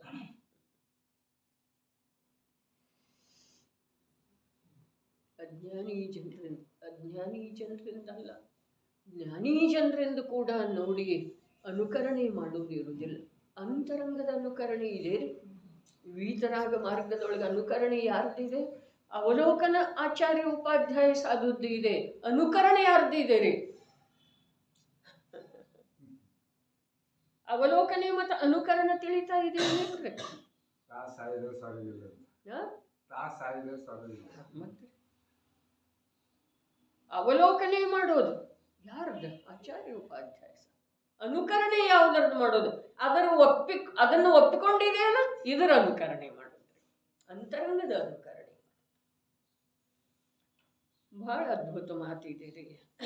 ಆ ರಾಗದ್ವೇಷ ಮೋಹ ರೂಪ ಶುದ್ಧ ಪರಿಣಾಮಗಳ ಕಾರಣವು ಯಾವುದಿದೆ? ಜೀವದ್ರವ್ಯವೂ ಕಾರಣವಿದೆಯೋ? ಇಲ್ಲಿ ನಮಗೆ ವಿಚಾರಕ್ಕೆ ಇದೇನಿಲ್ರಿ ಅವಕಾಶ. ಜೀವದ್ರವ್ಯ ಮುಂದೆ ಜೀವದ್ರವ್ಯ ಅಂತ ಹೇಳಿದ್ರೆ ತ್ರಿಕಾಲಿ ಇರುವಂತಹ ದ್ರವ್ಯ, ಅಸಂಖ್ಯ ಪ್ರದೇಶಿ ದ್ರವ್ಯ, ಅನಂತ ಗುಣಮಯ ದ್ರವ್ಯ ಆಗ್ತಿದೇನಿಲ್ಲ. ಅದೆಲ್ಲ ದ್ರವ್ಯಕ್ಕ ಅನ್ವಯಿಸ್ತಿದೀವ ಅಥವಾ ಇಲ್ಲ? ಜ್ಞಾನದರ್ಶನ ಸ್ವಭಾವಿ ಜೀವದ್ರವ್ಯ. ಎಲ್ಲಿದೆ ರಾಗ ಜೀವದ್ರವ್ಯದೊಳಗ? ಜೀವದ್ರವ್ಯವನ್ನು ಬಿಟ್ಟು ಎಲ್ಲಿದೆ ಅಂತ ಕೇಳ್ತಾರ್ರಿ ಅವರ. ಎಲ್ಲಿದೆ? ಇಲ್ಲೆಲ್ಲಿ ಕಾಣ್ತಾ ಇಲ್ಲಲ್ಲ, ಲೋಕದೊಳಗೆ ಎಲ್ಲಿ ಕಾಣ್ತಾ ಇಲ್ಲಲ್ಲ ರಾಗದ್ವೇಷ. ಎಲ್ಲಿದೆ? ಎಲ್ಲಿ ಜೀವದನೋ ಅಲ್ಲಿದೆ. ಆದರೆ ಎಲ್ಲೆಲ್ಲಿ ಜೀವದನ ಅಲ್ಲಿಲ್ಲಲ್ಲ ಅನ್ನೋದಿದೆ ಪ್ರಶ್ನೆಯೊಳಗ್ರೆ. ಎಲ್ಲೆಲ್ಲಿ ಜೀವ? ಅರೇ ರಾಗದ್ವೇಷ ಇದಕ್ಕೆಲ್ಲ ಅದಕ್ಕೆಲ್ಲ ಲೋಕದೊಳಗೆ ಎಲ್ಲೂ ಹಾಗಾದ್ರೆ ಜೀವದ್ರವ್ಯದೊಳಗರಾಗಿದೆ. ಹಾಗಾದ್ರೆ ಜೀವದ್ರವ್ಯ ಎಲ್ಲೆಲ್ಲಿದೆ ಅಲ್ಲಿಲ್ಲಲ್ಲ. ಬೇಕ್ರಿ, ಏನ್ ಬೇಕು? ಅದರದ್ದು ಓಡ ಬೇಕ್ರಿ, ಶಳತ್ ಬೇಕ್ರಿ. ಅದರದ ಶಳತೆಲ್ಲ ನಮ್ಗ ಶಳತ್ ಗೊತ್ತಿದೇನಲ್ರಿ? ನೀರಿನ ಶಳತೆಲ್ಲ ನಮ್ಗ. ಆ ಕಡೆ ರುಚಿ ಇಲ್ಲ, ಬಸ್ ಓದ್ತೇವೆ. ಅದರ ಸಲುವಾಗಿ ಈ ವಾಚನ, ಈ ಅಭ್ಯಾಸ, ಇದು ಎಲ್ಲ ಹೇಳಿದ್ದಾರೆ ಹಿಂದಿನ ಗಾಥೆಗಳಲ್ಲಿ. ಅದಕ್ಕೆ ಈ ಮೊದಲು ಯಾವಾಗೂ ಗಾಥೆಗಳದ್ದು ನಾನು ಹೇಳಿರ್ಲಿಲ್ರಿ ಉದ್ದೇಶಪೂರ್ವಕವಾಗಿ. ಆದ್ರೆ ಈ ಶ್ಲೋಕ ಬರೋಕ್ಕಿಂತ ಮುಂಚೆ 6 ಗಾಥೆ ಅದಾವಲ್ಲ, ಶ್ಲೋಕದೊಳಗೇನು ವಿಶೇಷ ಕಾಣುವುದಿಲ್ರಿ. ಆ 6 ಗಾಥೆಗಳನ್ನು ಓದಿದ್ರ ಶ್ಲೋಕದ ಮರ್ಮ ತಿಳಿದಿದೆ. ಮುಂದಿನ ಶ್ಲೋಕಕ್ಕೆ ಹೋಗ್ಲಿಕ್ಕೆ ಬರ್ತಿದ್ದೀರಿ. ಓದೋದು ದಯವಿಟ್ಟು. ಈಗ ನಾಳೆ ಸುಟ್ಟಿ ಇದೆ, ಬೇಕಾದ್ರೆ ಓದೋದ್ರಿ. ಓದಿಲ್ಲಾಗಿದ್ರೆ ಓದೋದು, ಓದಿದ್ರೆ ಮತ್ತೊಮ್ಮೆ ಓದಿದ್ರೆ ಏನು ತಪ್ಪಿಲ್ಲ. ಯಾವುದಕ್ಕೆ ದರ್ಶನ ಅಂದಿದರು? ಶ್ರದ್ಧೆ ಯಾವುದಕ್ಕೆ ಅಂದಿದರು? ಜ್ಞಾನ ಯಾವುದಕ್ಕೆ ಅಂದಿದರು? 11 ಅಂಗದ ವಾಚನಕ್ಕೆ ಜ್ಞಾನ ಅಂದರು, ನವತತ್ವಗಳ ಶ್ರದ್ಧೆಗೆ ದರ್ಶನ ಅಂದರು, ಷಟ್ಕಾಯ ಜೀವದ ದಯೆಗೆ ಚಾರಿತ್ರ. ಆದ್ರೆ ಅವು ನಿಷಿದ್ಧ ಹೇಳಿದರು. ಆದ್ರೆ ಅವು ಇದಾವ ಅಥವಾ ಇಲ್ರಿ? ಚಾರಿತ್ರವಂತನಲ್ಲಿ, ರತ್ನತ್ರಯವಂತನಲ್ಲಿ ಅವು ಮೂರು ಅದಾವ ಅಥವಾ ಇಲ್ರಿ? ಹಾಗಾದ್ರೆ ಈ ವಿಭೇದ ಇದೆಯಲ್ಲ, ದೃಷ್ಟಿಯ ವಿಭೇದ, ದೃಷ್ಟಿ ಅಂತದ್ದ ಚಕ್ಷುವಿನ ದೃಷ್ಟಿ ಅಲ್ಲ, ಜ್ಞಾನದ ದೃಷ್ಟಿ ರೀ. ಆ ದೃಷ್ಟಿಯ ವಿಭೇದ ಏನಿದೆ ಇದನ್ನು ಕಲಿಸಿಕೊಡುವುದೇ ಸಮಯ ಸಾರಿಗೆ. ಕಾಣ್ತಾ ಇದ್ರೂ ಇಲ್ರಿ, ಅಲ್ಲಿ ಇಲ್ದಿದ್ರೂ ಕಾಣ್ತಾ ಇದೆಯಲ್ಲ. ಅವನು ಜೀವದಯ ಮಾಡ್ತಾ ಇದ್ದಾನೇನಿಲ್ರಿ, ಮಹಾಮುನಿ ಮಾಡ್ತಾ ಇದ್ದಾನೇನು? ಆಹಾರವನ್ನ ನೋಡಿ ಆಲೋಕಿತ ಭೋಜನ ಪಾನ ಹೇಳಿದಾರೇನಿಲ್ರಿ? ಯಾಕ? ಅಲ್ಲೇನಿದೆ? ಅಲ್ಲಿ ಧರ್ಮ ಇಲ್ಲ, ಅಲ್ಲಿ ಧರ್ಮ ಇಲ್ಲ ಅಂತೇಳಿ ನೀನೇ ಹೇಳ್ತಿ, ನೀನೇ ಎಲ್ಲ ನೋಡಿ ನೋಡಿ ನೋಡಿ ತಿಂತಿ. ಅದಕ್ಕೆ ಹೇಗೆ ಕಾಣಿಸ್ತಿದೆ ಹಾಗೆ ಇಲ್ಲ,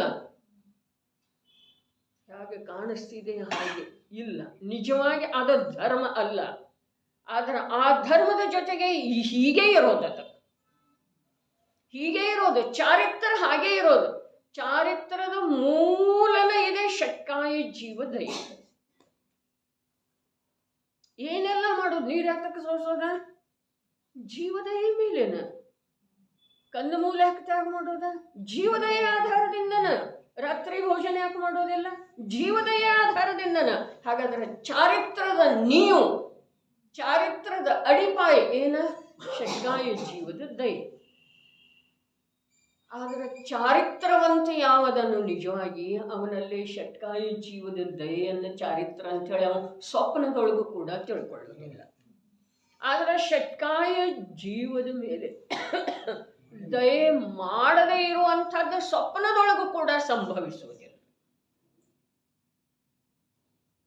ಅವನಿಗೆ ಸ್ವಪ್ನ ಬಿದ್ದರೂ ಜೀವ ದಯೆಯನ್ನು ಬಿಡುತ್ತೆ. ಯಥಾರ್ಥ ದೇವಶಾಸ್ತ್ರ ಗುರುವಿನ ಶ್ರದ್ಧಾದ್ದನ ಬೀಳೋದ್ರಿ, ನವತತ್ವಗಳ ಶ್ರದ್ಧಾದ್ದನ ಬೀಳೋದು. 11 ಅಂಗದಲ್ಲಿ ಏನು ಹೇಳಿದಾರೆ ಆ ಜ್ಞಾನದ್ದನ ಬೀಳೋದ್ರಿ, ಅದೇ ಜ್ಞಾನದ ಅನುಸಾರ ಬೀಳೋದ್ರಿ. ನಮಗೆ ಯಾವ ಪ್ರಕಾರ ನಾನು ಮನುಷ್ಯ, ನಾನು ಇಂಥದ್ದ ಅನ್ನೋದನ್ನ ಬೀಳುತ್ತಿದೆ ಹಾಗೆ. ಅದಕ್ಕೆ ಟೋಡರ ಮಲ್ಲರ ಅದಕ್ಕೂ ಹೇಳಿದ್ರು, ಏನ ಯಾವ ಪ್ರಕಾರ ದೇಹದೊಳಗೆ ಅಪನತ್ವ ಬುದ್ಧಿ ವರ್ತಿಸ್ತಾ ಇದೆಯೋ ಅದೇ ಪ್ರಕಾರ ಅವನಿಗೆ ಆತ್ಮನೊಳಗೆ ಅಪನತ್ವ ಬುದ್ಧಿ ವರ್ತಿಸ್ತಾ ಏನಿದೆ. ಹಾಗಾದ್ರೆ ಇಲ್ಲಿಂದ ಅಲ್ಲಿ ಹೋಗಿ ಕೂಡಬೇಕಾದ್ರೆ ಎಷ್ಟು ತಯಾರಿ ಬೇಕ್ರಿ? ಇಲ್ಲಿ ಅನಂತ ಕಾಲದಿಂದ ಏನಾಗಿದನು? ಪರ್ಯಾಯ ರತರಿದ್ದಾರೆ. ಮಿಥ್ಯಾದೃಷ್ಟಿ ಜೀವರುಗಳು ಪರ್ಯಾಯ ರತರಿದ್ದಾರೆ. ಸಮ್ಯಕ್ ದೃಷ್ಟಿ ಜೀವರುಗಳು ಎಲ್ಲಿ ರಥ ಇದ್ದಾರೆ? ರಥದ ಮಾತಿಲ್ಲ, ಅವರು ಸ್ವಭಾವ ನಿಮಗ್ನ ಇದ್ದಾರೆ. ಅವರಿಗೆ ಪರಭಾವದೊಳಗೆ ಯಾವಾಗೂ ಯಾವಾಗೂ ಯಾವಾಗೂ ತನ್ನ ಭಾಷಿತ ಆಗೋದನೇ ಇಲ್ಲ. ಒಂದು ಅಂಶ ಕೂಡ ರಾಗದಿಂದ ಲಾಭ ಅಂಥೇಳಿ ಯಾವುದು ಹೇಳ್ತಿದೆ ಅದು ಜಿನವಾಣಿನೇ ಅಲ್ಲ. ರಾಗದಿಂದ ಒಂದು ಅಂಶ ಕೂಡ ಲಾಭ ಅನ್ನುವಂಥ ಬುದ್ಧಿ ಯಾವನಲ್ಲಿ ಇದೆಯೋ ಅವನು ಮಿಥ್ಯಾ ದೃಷ್ಟಿಯನ್ನೇ ಇದ್ದಾನೆ. ಈ ರಾಗದ ನಮ್ಮ ಭಗವಂತನ ಸ್ವರೂಪವನ್ನು ಮೊದಲಿಗೆ ಯಾವ ಲಕ್ಷಣದ ಮೂಲಕ ಹೇಳಿದರೆ ಆ ವೀತರಾಗದ್ದ ಅಂತರ ನಮಗೆ ತಿಳಿಕಬೇಕು. ಯಾವುದೋ ಬುದ್ಧಿಪೂರ್ವಕ ನಂದು ಇದರ ಮೇಲೆ ಪ್ರೀತಿ ಇಲ್ಲ ಅಂತಂದ್ರೆ ನೀವು ವೀತರಾಗ ಆಗಲಿಲ್ಲಪ್ಪ. ವೀತರಾಗ ಅನ್ನೋದ ಅಥವಾ ರಾಗ ಅನ್ನೋದು ಎಷ್ಟು ಸೂಕ್ಷ್ಮ ಇದೆ. ಅಸಂಖ್ಯಾತ ಲೋಕ ಪ್ರಮಾಣ ಅಂತ ಹೇಳಿ ಹೇಳಿದರು. ಇಲ್ಲಿ ಹೇಳ್ತಾ ಇದ್ದಾರೆ ಅಸಂಖ್ಯಾತ ಲೋಕ ಮಾತ್ರ ಅಂತ ಹೇಳಿ. ನೀನು ಎಂಥ ವಿದ್ಯೆ. ಇಲ್ಲಿ ಜೀವ ದ್ರವ್ಯ ಹೇಳೋದಕ್ಕೆ ಕಾರಣ ಅದುವೇ ಇದೆ ರೀ. ಯಾವ್ದ ಲೋಕ ಮಾತ್ರ ಅಂತ ಹೇಳಿ ಹೇಳಿದ್ರಲ್ಲ ಅದು ಹೇಳೋ ಸಲುವಾಗಿದೆ. ಅದರದೇ ಸಿದ್ಧಿ ಮಾಡಿದ್ದಾರೆ ಇಲ್ಲಿ ಕೆಳಗರೆ. ಏನು ಸಿದ್ಧಿ ಮಾಡಿದ್ರು? ಅದು ಇಷ್ಟು ಇದೆಪ್ಪ ಲೋಕ ಮಾತ್ರ, ಅಸಂಖ್ಯಾತ ಲೋಕ ಮಾತ್ರ ಇದೆ. ನೀನು ಎಷ್ಟಿದೆ, ನಿನ್ನ ದ್ರವ್ಯದ ವೈಶಾಲ್ಯತೆ ಎಷ್ಟು, ನಿನ್ನ ದ್ರವ್ಯದ ಸಾಮರ್ಥ್ಯ ಎಷ್ಟು. ರಾಗದ್ವೇಷ ಮೋಹಗಳು ಎಷ್ಟದವು? ಅಸಂಖ್ಯಾತ ಲೋಕ ಪ್ರಮಾಣ ಲೋಕ ಮಾತ್ರ ಇದಾವ.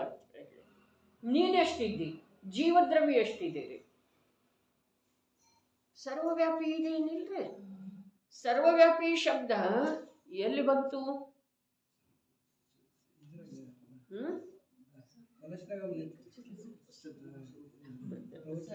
ಪ್ರವಚನ ಸಾರದೊಳಗ ಮಂಗಲಾಚರಣೆ ಏನಿರಲಿ, ಸರ್ವವ್ಯಾಪ್ಯೇಕಚಿದ್ರೂಪ ಸ್ವರೂಪಾಯ ಪರಾತ್ಮನೇ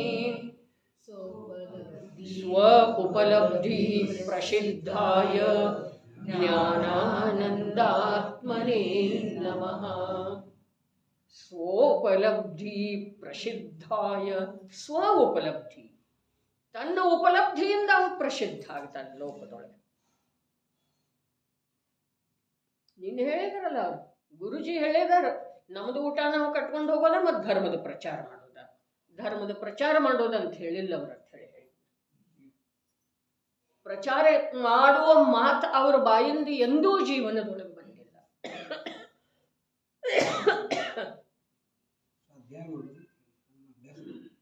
ಇದ್ದಿರಲಿಲ್ಲ.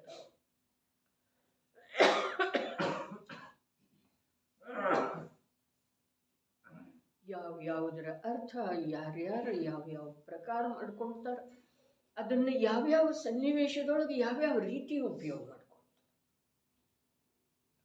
ಇದನ್ನ ನೋಡಿನ ಹೇಷ ಹೋದರೆ ವೈರಾಗ್ಯಕ್ಕೆ ಪ್ರಾಪ್ತ ಆಗಿರುವಂತಹ ಜೀವರುಗಳ, ಈ ಜೀವರುಗಳ ಇಂಥ ವಿಚಿತ್ರ ವಿಚಿತ್ರ ವಿಚಿತ್ರ ಪ್ರವೃತ್ತಿಯನ್ನು ನೋಡಿ ಒಂದು ಹೇಳಿದ್ರೆ ಒಂದು ತಿಳ್ಕೊಳ್ತಾರೆ, ಒಂದು ಮಾಡಿದ್ರೆ ಇನ್ನೊಂದು ಬೇರೆನ ಮಾಡ್ಲಿಕ್ಕೆ ಹೋಗ್ತಾರೆ. ಅವ್ರು ಮಾಡ್ತಾ ಇದ್ದಾರಲ್ಲ ಅಂತ ಹೇಳಿ. ಧರ್ಮ ಪೂರ ಪೂರ ಪೂರ ಪೂರ ಅಭಾವಪ್ರಾಯ ಆಗಿದೆ ಅಂಥೇಳಿ ಯಾರಿಗೇನು ಉಪದೇಶ ಹೇಳೋದಂತಾರ ಅವರು. ಪೂಜ್ಯಪಾದ ಆಚಾರ್ಯ ದೇವ್ ಇಂದಿಗೆ 1500 ವರ್ಷಗಳ ಪೂರ್ವದೊಳಗೆ. ಈಗ ಮತ್ತೆ ನಮ್ದು ಜ್ಞಾನದ ಮಟ್ಟ ಎಷ್ಟಿದೆ, ಒಂದು ಹೇಳ್ರ ಒಂದು ತಿಳ್ಕೊಳ್ತೇವೋ ಅಥವಾ ಇಲ್ರಿ ಅಂಥೇಳಿ. ನನ್ನ ಧರ್ಮ ಹೇಳುವ ವಸ್ತು ಅಲ್ಲವೇ ಅಲ್ಲ, ಹೇಳಿ ತಿಳ್ಕೊಳ್ಳುವಂಥ ವಸ್ತು, ಕೇಳಿ ತಿಳ್ಕೊಳ್ಳುವಂಥ ವಸ್ತು ಅಲ್ಲವೇ ಅಲ್ಲ. ಯಾಕೆ?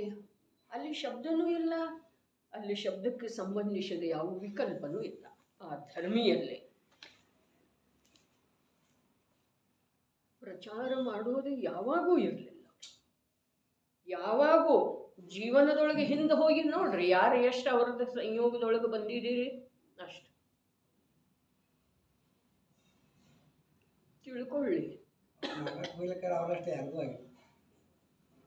ಏನ್ ಮಾಡೋದಿದೆ ಅಂಥೇಳಿನ ಸಂಯೋಗ ಆದರನು ಕೂಡ ಯೋಗ್ಯತೆ ಇಲ್ದಿದ್ರೆ ಸಂಯೋಗದ ಯಾವ ಲಾಭನೂ ಆಗುವುದಿಲ್ಲರಿ. ಜಿನವಾಣಿಯ ಸಂಯೋಗ ಆಗಿದೆ, ಅಪ್ಪಾಜಿದ್ ಬಿಡ್ರಿ, ಜಿನವಾಣಿಯ ಸಂಯೋಗ ಆಗಿದೆ, ಪುಣ್ಯದಿಂದ ಆಗಿದೆ. ಆದ್ರೆ ಪುಣ್ಯದಿಂದ ಸಂಯೋಗ ಸಿಗತಿದೆ, ಪುರುಷಾರ್ಥದಿಂದ ಧರ್ಮದ ಉಪಲಬ್ಧಿ ಅಥವಾ ಸುಖದ ಮಾರ್ಗ ಸಿಗೋ ಸಾಧ್ಯತೆ ಪುಣ್ಯದಿಂದ ಸಿಗುವುದಿಲ್ಲ.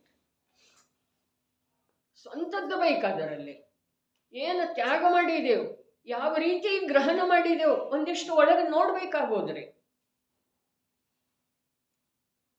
ಮಾತು ಯಾವನನ್ನು ಒಳಗಿನಿಂದ ಬಂದಿದ್ದವು ಅವುಗಳದ್ದ ಹೊರಗಿನ ದೃಶ್ಯ ನೋಡಿದ ನಂತರ ದೃಢತೆ ಆಗ್ತಾ ಇದೆ ನನಗೆ.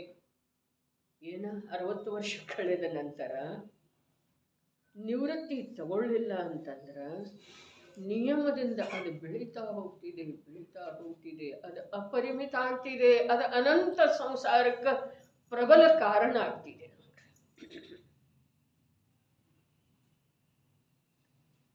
ಅದು ಜ್ಞಾನ ಅಲ್ಲ, ಅದು ಮೋಹ ಇದೆ ರೀ, ಮೋಹದ ರೂಪ ಇದೆ ಬಬಿತಾ. ಜ್ಞಾನ ಅಲ್ಲ, ಅದು ಅನುಭವದಿಂದ ಜ್ಞಾನ ಬರ್ತಿದೆ ಅಂತ ಹೇಳಿ ಹೇಳ್ತಾರಲ್ಲ, ಅನುಭವದಿಂದ ಜ್ಞಾನ ಬರ್ತಿದೆ ಈ ಮಾತು ಸರಿ. ಆದ್ರೆ ಅನುಭವ ಶಬ್ದದ ಅರ್ಥ ನಾವೇನು ಮಾಡಿದೆವು, ಎಷ್ಟು ದೀರ್ಘ ಸಂಯೋಗ ಬರ್ತಿದೆ, ಆ ಸಂಯೋಗಗಳನ್ನು ನೋಡಿ ಅವನಿಗೆ ಜ್ಞಾನ ಆಗಿದೆ ಅಂತ. ಹಾಗೆ ಇಲ್ಲ ಅನುಭವದಿಂದ ಜ್ಞಾನ ಅರ್ಥಾತ್ ನಿಜಾನುಭವದಿಂದ ಅದೇನಿದೆ ಇದೇನಿದೆ ಅನ್ನೋದು ಜ್ಞಾನ. ಮತ್ತು ತತ್ವದ ಹೆಸರಿನ ಮೇಲೆ, ಯಥಾರ್ಥ ತತ್ವದ ಹೆಸರಿನ ಮೇಲೆ ಎಷ್ಟು ಜೀವಗಳ ಸಮಯ ಸಾರಾದಿ ಗ್ರಂಥದ ಸಮೀಪಕ್ಕೆ ಬಂದು ಪ್ರತಿಯೊಂದರದ ಮಾರ್ಗ ಬೇರೆ ಬೇರೆನ ಕಾಣಿಸ್ತಾ ಇದೆ ರೀ ನನಗರೆ. ಪ್ರತಿಯೊಂದು ಜೀವತ್ತು ಯಾರಿಗೆ ಯಾವುದು ರುಚಿಸ್ತಿದೆ, ಯಾರಿಗೆ ಯಾವುದು ರುಚಿಸ್ತಿದೆ, ಯಾರಿಗೆ ಯಾವುದು ರುಚಿಸ್ತಿದೆ. ಆದರೆ ನಿಜವಾದದ್ದು ರುಚಿಸೋದ ಕಂಡನ ಬರ್ತಾ ಇಲ್ಲ, ಕಂಡನ ಬರ್ತಾ ಅದು ಕಂಡು ಬರ್ತಾ ಇಲ್ಲ. ನನ್ನ ದೃಷ್ಟಿದ ದೋಷ ಇದೆಯೋ ಅಥವಾ ಇಲ್ಲ ಅನ್ನೋದನ್ನು ನಿರ್ಣಯ ಮಾಡ್ಲಿಕ್ಕೆ ಸಾಧ್ಯ. ರಾಗದ್ವೇಷ ಮೋಹಕ ಕಾರಣ ಯಾರು?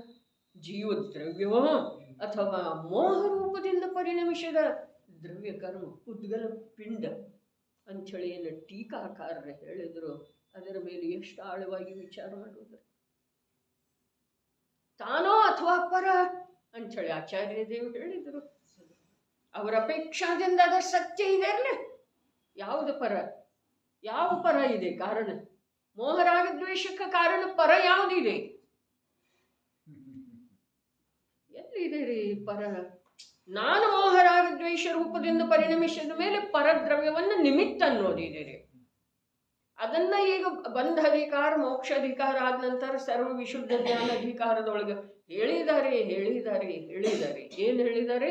ಬಂಧನ ಹೋಯ್ತು, ಮೋಕ್ಷನೂ ಉಳಿಲಿಲ್ಲ. ಯಾವುದು ಉಳಿತಲ್ಲ ಅದರ ಸ್ವರೂಪ ಮತ್ತು 108 ಗಾಥೆಗಳಲ್ಲಿ ಹೇಳಿದ್ದಾರೆ. ಸರ್ವ ವಿಶುದ್ಧ ಜ್ಞಾನಾಧಿಕಾರ ಎಲ್ಲಕ್ಕಿಂತ ದೊಡ್ಡ ಅಧಿಕಾರ. ಅದರ ನಂತರದ ಸ್ಥಾನದೊಳಗೆ ಕರ್ನಾಟಕ. ಅವು ಎರಡು ಅಧ್ಯಯನೀಯ ಅದಾವ್ರಿ. ಜೀವನ ಸಾರ್ಥಕ ಆಗ್ಬೇಕಾದ್ರೆ ಸಮಯ ಸಾರ ಅಂತ ಹೇಳ್ರಿ. ಒಳಗೆ ನಮ್ಮ ಪ್ರತಿಯೊಂದು ಅಣು ಪರಮಾಣು ಏನು ಕಣ ರಕ್ತದ ಧಮನಿ ಅಂತಿರಲ್ಲ ಅದ, ಅಥವಾ ಯಥಾರ್ಥವಾಗಿ ಹೇಳಿದ್ರೆ ಆತ್ಮನ ಪ್ರದೇಶ ನುಲಿಲಿಕ್ಕೆ ಬೇಕ್ರಿ. ಶಬ್ದ ಅಲ್ಲ, ಅದರ ಭಾವವನ್ನ, ಅದರ ಗಾಂಭೀರ್ಯವನ್ನ, ಅದರ ವಿಷಯವನ್ನ, ಅಂತಃತತ್ವದ ಧ್ಯಾನ ಧ್ಯೇಯ ಇಲ್ಲದ ಅಂತಃತತ್ವದ ಜ್ಞಾನ ಹೇಗಾಗೋದು? ಅಂತಃತತ್ವದ ಜ್ಞಾನ ಆಗದ ವಿನಃ ಬಹಿರ್ತತ್ವದಿಂದ ನಿಜವಾದ ಬಿಡುಗಡೆ ಹೇಗಾಗೋದು? ಭವಾಂತರದಲ್ಲಿ ಆಗುವ ಮಾತು ಹೇಳ್ತಾ ಇದನ್ನ, ಇಲ್ಲಿ ಶಬ್ದದಿಂದ ಆಗುವ ಮಾತಲ್ಲ. ಭವಾಂತರದಲ್ಲಿ ಅದರಿಂದ ಬಿಡುಗಡೆ ಬೇಕಲ್ಲ ನಮ್ಗೆ. ಏನು ಈಗಷ್ಟು ಬಿಟ್ಟರೆ ಸಾಕ್ರೆ? ಕಂದಮೂಲಾದಿಗಳ ಬಗ್ಗೆ ಕೂಡ ಹಿಂದೆ ಹೇಳಿದ್ದಿತ್ತು. ಈ ಭವದೊಳಗೆ ಬಿಟ್ಟಿದೇವ್ರಿ. ಮುಂದಿನ ಭವದೊಳಗ ಏನೇನು ತಿನ್ನೋದು ಪ್ರಸಂಗ ಬರ್ತಿದೆ. ಯಾಕೆ? ಪರ್ಯಾಯ ಬುದ್ಧಿ ಹೋಗುದಿದ್ರ, ದೇಹ ಬುದ್ಧಿ ಬಿಟ್ಟು ಹೋಗುದಿದ್ರ, ಆತ್ಮನಲ್ಲೇ ಆತ್ಮತನ ಬರೆದಿದ್ರ ಏನೇನು ತಿನ್ನೋದು ವಿಚಾರ ಮಾಡ್ರಿ. ಏನ್ ತಿಂದ್ರೂ ಕೂಡ ಆ ತಿನ್ನೋದು ಯಾವುದಕ್ಕೂ ಉಪಯೋಗ ಇದೆ ಅದಂತೂ ಉಳಿಯೋದನ್ನೇ ಇಲ್ಲ. ಇದರ ಜೊತೆಗೆ ಜೀವದ ಜೊತೆಗೆ ಉಳಿತಿದೆ. ವಿಚಾರ ಮಾಡ್ರಿ, ಎಂಥ ನಿಕೃಷ್ಟ. ಅರೆ, ಮಲಾದಿಗಳನ್ನು ತಿನ್ನುವಂಥ ಅವಸ್ಥೆ. ಶ್ವಾನ ಸೂಕರ ತೆರದಲ್ಲಿ ತಿರುಗಿದೆ ಬಂತಲ್ಲ ಭಜನೆಯೊಳಗ. ಎಂಥದ್ದು ಅಲ್ಲ, ದುರ್ಲಭ ನರಹವ ಕಷ್ಟದಲ್ಲಿ ಪಡೆಯುವುದೊಳಗಿದೆ.